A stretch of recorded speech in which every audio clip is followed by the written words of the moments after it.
Hello everyone, welcome to Amos Education. I am Sagar Kathiria, your IELTS guide. In this Writing Task 2 series, now we are going to focus on discuss both view and give your opinion type of essay.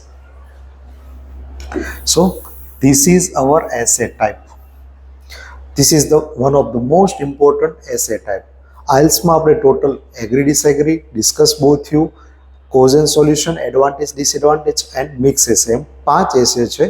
એ પાંચે એસેમાંથી agree disagree અને discuss both view આ બે ટાઈપના એસે frequently પૂછાય છે અને એમનું વેટેજ પણ વધારે છે એમ કહી શકીએ. નાવ આ બંને એસેમાં કોમન વસ્તુ એ છે કે આર્ગ્યુમેન્ટ બેઝ પર એસે છે. અત્યાર સુધી આપણે જે એસે જોયેલા, for example cause solution, advantage disadvantage, આ ટાઈપના એસે સિમ્પલ કહી શકો કેમ કે એમાં તમારે આઈડિયા લઈને એમને એક્સપ્લેન કરવાનું હોય છે, એલાબરેટ કરવાનું હોય છે. એક્સપ્લેનેશનમાં આર્ગ્યુમેન્ટની જરૂર વધારે પડે છે. પણ આ ટાઈપના એસેમાં તમને ફેક્ટ કે સ્ટેટમેન્ટ બધું ઓલરેડી આપેલું હોય છે, તમારે જસ્ટ એમને આર્ગ્યુમેન્ટના બેઝ પર ડિસ્કશન કરવાનું હોય છે. So first of all start કરીએ ક્વેશ્ચન સમજીને પહેલા. Discuss both view and give your opinion. So અહીંયા જ તમારે ક્લિયર થઈ જાય છે કે આ એસેમાં વ્યૂ કેટલા છે? બે વ્યૂ છે. So first of all you have to mention your first view, discuss your first view, then you have to discuss your second view also, then and give your opinion. So here you also have to give your opinion as well. So આ ક્વેશ્ચનની રિક્વાયરમેન્ટમાં total 3 વસ્તુ છે: first view, second view and your opinion. So તમારું જે પણ એસેનું structure હોય એમાં mandatory આ 3 વસ્તુ કવર થઈ ગયેલી હોવી જોઈએ.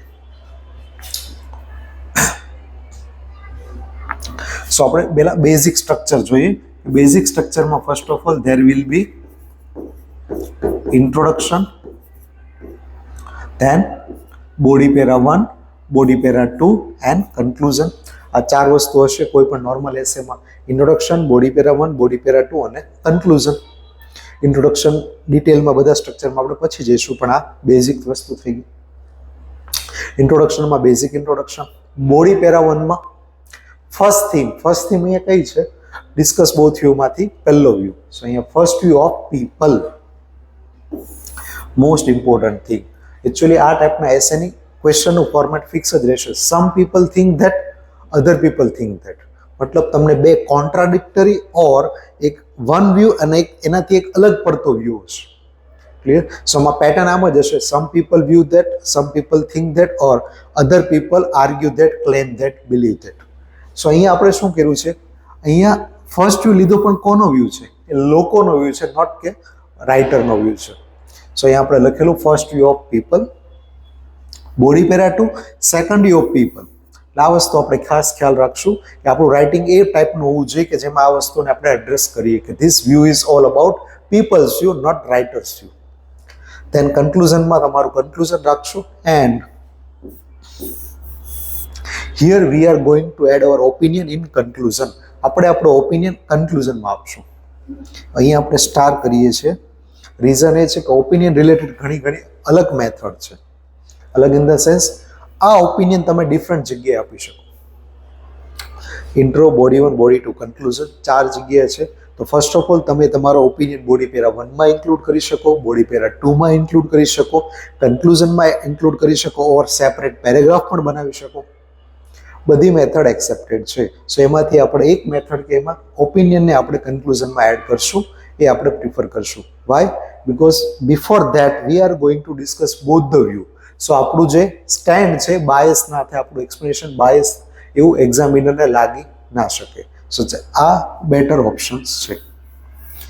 ઓપિનિયન પાછો તમે કોઈ પણ લઈ શકો, 80% or 100% or whatever you like, but normally we are going to prefer 100%. Now it depends on question type. So question to question vary કરે, પણ આપણે અહીંયા 100% સિમ્પ્લિસિટી માટે રાખેલું છે કે જ્યારે પણ તમને બે વ્યૂ આપે, ઓલવેઝ પ્રિફર કરો એક સાઈડ જ વ્યૂ લેવો આ ટાઈપના એસેમાં. Clear?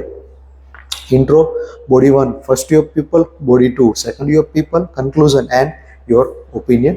First view of people and second view of people, આમાં ખાસ ધ્યાન રાખશો આ વ્યૂ પીપલના છે. આપણે બંને બોડીમાં 2 આર્ગ્યુમેન્ટ રહેશે. ફર્સ્ટ બોડીમાં પણ 2 અને સેકન્ડ બોડીમાં પણ 2. ક્લિયર? આ થઈ ગયું આપણું basic S A structure.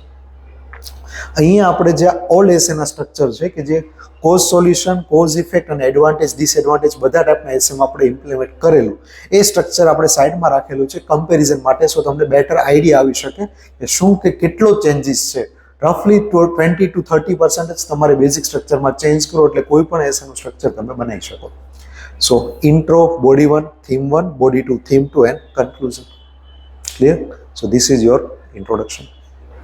Now we will start with the body paragraph. Sorry. Now we will start with the introduction part in detail.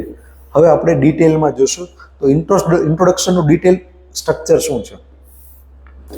પેરાફ્રેઝ plus thesis. પેરાફ્રેઝ કઈ વસ્તુનું કરવાનું હોય છે?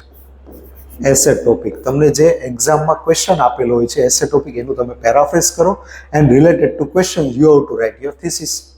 સો એ વસ્તુ પર આપણે ટેકલ કરીએ તો એસેને પર્ટિક્યુલર એસે રિલેટેડ આપણે જોઈએ તો અહીંયા પેરાફ્રેઝના રિલેટેડ એક રફ સ્ટ્રક્ચર મેં આપેલું છે.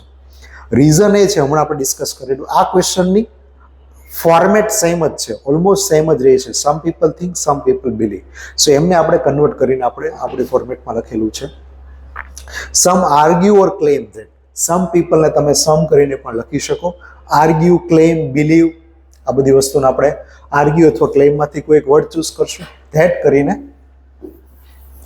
જે તમારો ફર્સ્ટ યુ છે એને પેરાફ્રેઝ કરશું. અહીંયા સમ people think, some people believe એવું લખવાની અલગથી જરૂર નથી કેમ કે આપણે ઉપર ઓલરેડી કવર કરી લીધું છે. વાઇલ, ખાસ ધ્યાન રાખો, આ એક ગ્રામેટિકલ સ્ટ્રક્ચરની પેટર્ન છે. વાઇલ અહીંયા એક ફર્સ્ટ યુ તમારો મેન્શન કરો, કોમા કરીને વાઇલ અને કોમા પછી વાઇલ પછી second you. So first you, comma, while, second you. આ રીતના આપણે એક પેટર્ન યુઝ કરી શકીએ. સો સેમ વસ્તુ આપણે અહીંયા યુટિલાઇઝ કરેલી છે. પહેલો વ્યૂ લખી દીધો, પછી કોમા કરીને while. I align with those who claim or argue that.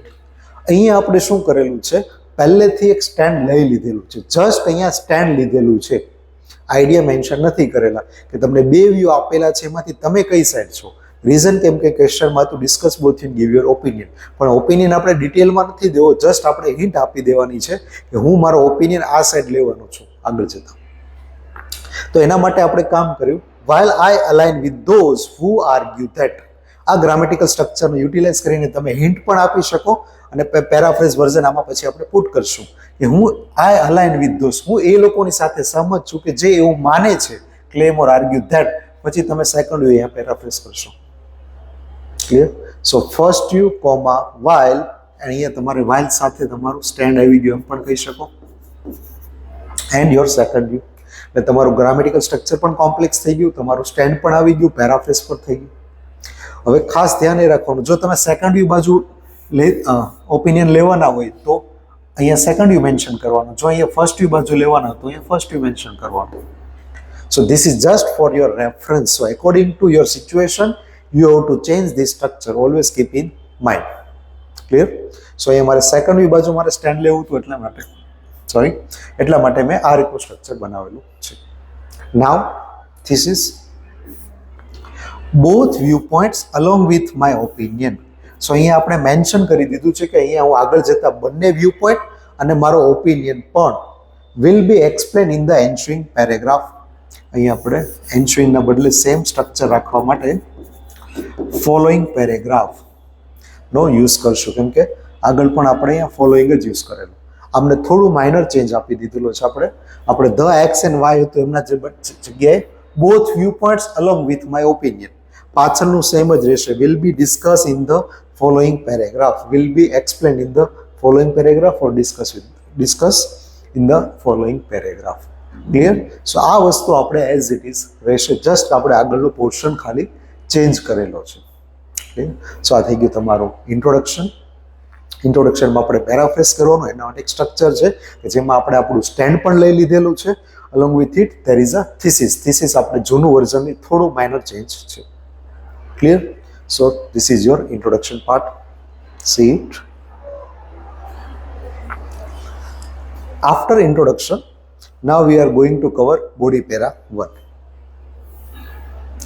Body પેરેગ્રાફના સ્ટ્રક્ચર આપણે જનરલ સ્ટ્રક્ચર અને એડવાન્ટેજ ડિસએડવાન્ટેજના સ્ટ્રક્ચરમાં ક્લિયર કરેલું જ છે. Topic sentence, linker idea explanation, linker idea explanation એ જ ફોર્મેટમાં જવાનું છે. પણ જે જૂના સ્ટ્રક્ચરથી થોડું ઘણું માઇનર વેરિએશન છે એના પણ આપણે ફોકસ કરશું. તો સ્ટાર્ટ કરીએ. First, discussing the former opinion. હવે અહીંયા ડિસ્કસિંગ ધ ફોર્મર ઓપિનિયન, તો અહીંયા આપણે એક્ઝામિનરને હિન્ટ આપી કે આ પેરામાં મારો ફર્સ્ટ ઓપિનિયન હશે. Former in the sense first. હવે જો અહીંયા ખાસ ધ્યાન રાખવાનું, તમે પહેલાં સેકન્ડ યુ કે ફર્સ્ટ યુ જે પણ મેન્શન કરતા એ જ પર લખવાનું હોય છે. નોર્મલી આપણે ફર્સ્ટ યુ પહેલાં લખતા હોઈએ છીએ એટલે આપણે ફોર્મર ઓપિનિયન લખો. સો આ થઈ ગયું તમારું topic sentence. The foremost argument the supporter would put forward is, this is your linker. હવે અહીંયા થોડું લિંકર લેન્ધી છે. રીઝન એ છે કે આપણે અહીંયા હાઇલાઇટ કરવું છે કે આ આર્ગ્યુમેન્ટ મારી નથી, સપોર્ટર્સની છે. Supporters means people who are thinking like this. તો ફોરમોસ્ટ આર્ગ્યુમેન્ટ મતલબ ફર્સ્ટ આર્ગ્યુમેન્ટ કે જે સપોર્ટર વુડ મીન્સ એ લોકોની પસંદગી છે, ચોઇસ છે, would put forward is. So this is your linker. A for ideas. So topic sentence, linker and idea. Then there will be explanation to justify it further. So examiner will know that okay, now there is a justification part. પછી તે આપણે આઈડિયાને explain કરશું. જો example તમારે include કરવાનું હોય તો four ઇન્સ્ટન્સને use કરશું, પછી આપણે એક્ઝામ્પલ પુટ કરશું. અહીંયા તમારો ફર્સ્ટ આઈડિયા કમ્પ્લીટ. કમ્પેર તમે સાઈડ બાય સાઈડ એટલા માટે જ રાખેલું છે, કમ્પેર કરી શકો. ત્યાં આપણે જસ્ટ મેરિટ યુઝ કરતા હતા, અહીંયા આપણે ફોર્મર ઓપિનિયન. ત્યાં આપણે મોસ્ટ એવિડન્ટ વન યુઝ કરતા હતા, અહીંયા આપણે the foremost argument the supporter would put forward, highlight કરવા માટે કે આ આર્ગ્યુમેન્ટ મારી નથી, આ આર્ગ્યુમેન્ટ સપોર્ટર્સની છે. બાકીનું એઝ ઇટ ઇઝ છે. To justified further, idea explanation, for instance, example. Next idea start થશે ત્યાંથી પણ સેમ જ છે, જોઈ શકો છો. ફર્ધર મોર, આપણે સામેવાળાને ખબર પડશે, અચ્છા ન્યૂ આઈડિયા છે. Another supporting reason for their belief. Same આ પણ એ જ હાઇલાઇટ કરવા માટે છે કે આ આર્ગ્યુમેન્ટ મારી નથી, જે સપોર્ટર્સની છે. Supporting reason for their belief, there means people. અહીંયા આપણે વન્સ અગેન હાઇલાઇટ કરીએ છીએ. સો એ થઈ ગયું linker.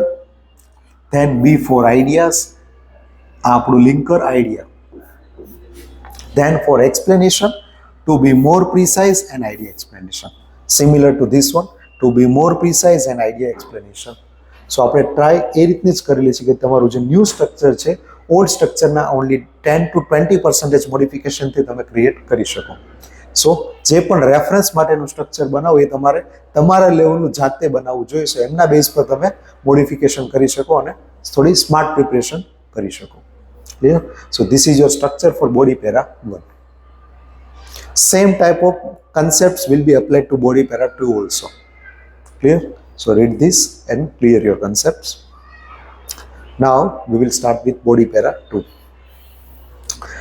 The structure is same: topic sentence, linker, idea and explanation. Linker, idea and explanation. Now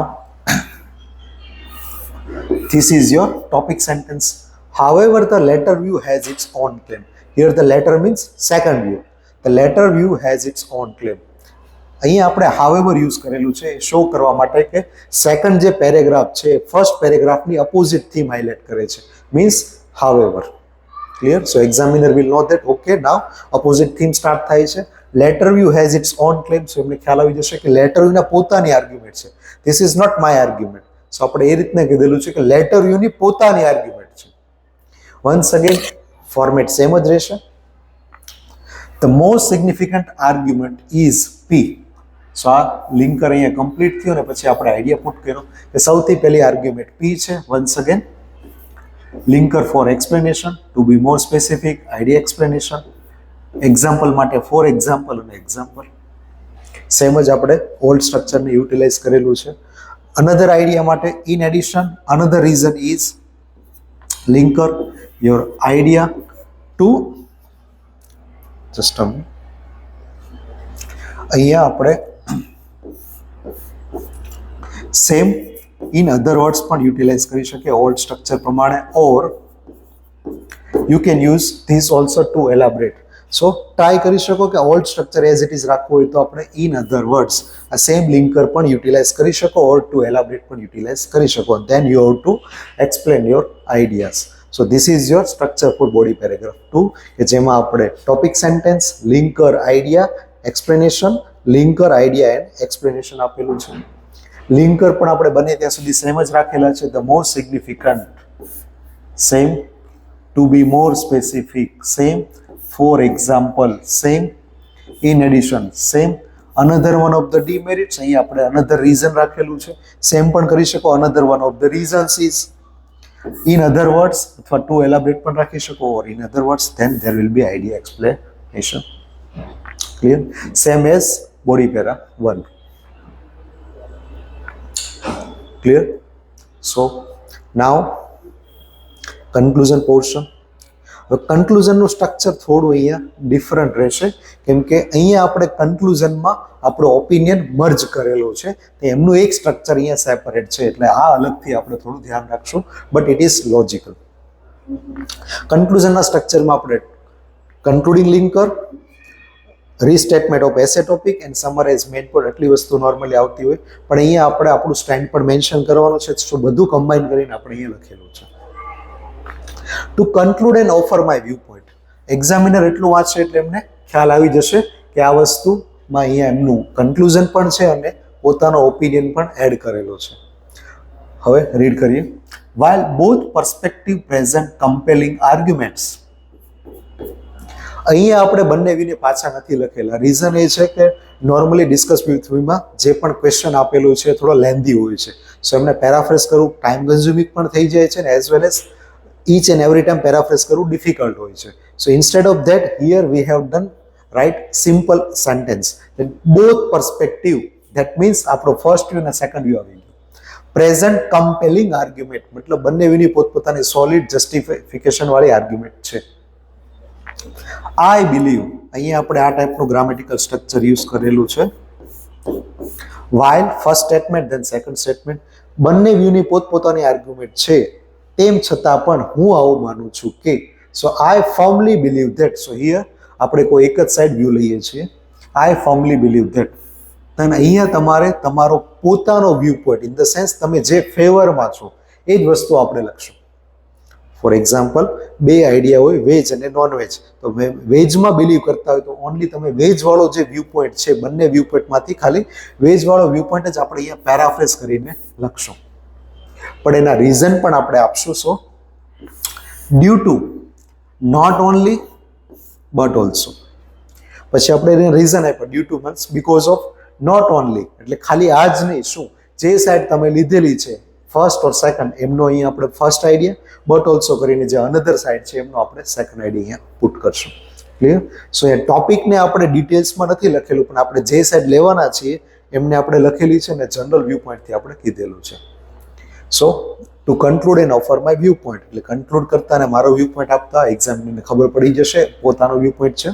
while both perspective present compelling arguments, બંને વ્યૂને describe કરવા કરતા આપણે જનરલ સ્ટેટમેન્ટ લખ્યું. આઈ ફર્મલી બિલીવ ધેટ, આપણે આપણું સ્ટેન્ડ અહીંયા ક્લિયર કર્યું. મેન્શન સપોર્ટિંગ વ્યૂ પોઈન્ટ, તમારે ફર્સ્ટ ઓર સેકન્ડમાંથી જે વ્યૂ પોઈન્ટ છે અહીંયા આપણે ફરીવાર લખશું, રિસ્ટેટમેન્ટ કરશું પેરાફ્રેઝ કરીને. ડ્યુ ટુ, પછી આપણે આઈડિયા પણ પુટ કરશું, જે બાજુ સ્ટેન્ડ લીધેલું છે ઓનલી એ જ સાઈડના, due to not only A but also Q. અને આપણે ખાસ ધ્યાન રાખશું ડિસ્કસ બોથ વ્યૂમાં આઈડિયલી કોઈ એક સાઈડ સ્ટેન્ડ લો તો તમારી સિમ્પ્લિસિટી મેન્ટેન રહે, અધરવાઇઝ તમે 50-50, 80-20 એકોર્ડિંગ ટુ યોર ચોઇસ તમે સ્ટેન્ડ લઈ શકો, but it is advisable that you should always take stand in by one side only. Clear? So આ થઈ ગયું તમારું એસેનું સ્ટ્રક્ચર. નેક્સ્ટ સેશનમાં આપણે એક્ઝામ્પલ થ્રુ આ વસ્તુ અન્ડરસ્ટેન્ડ કરશું. Okay, thank you.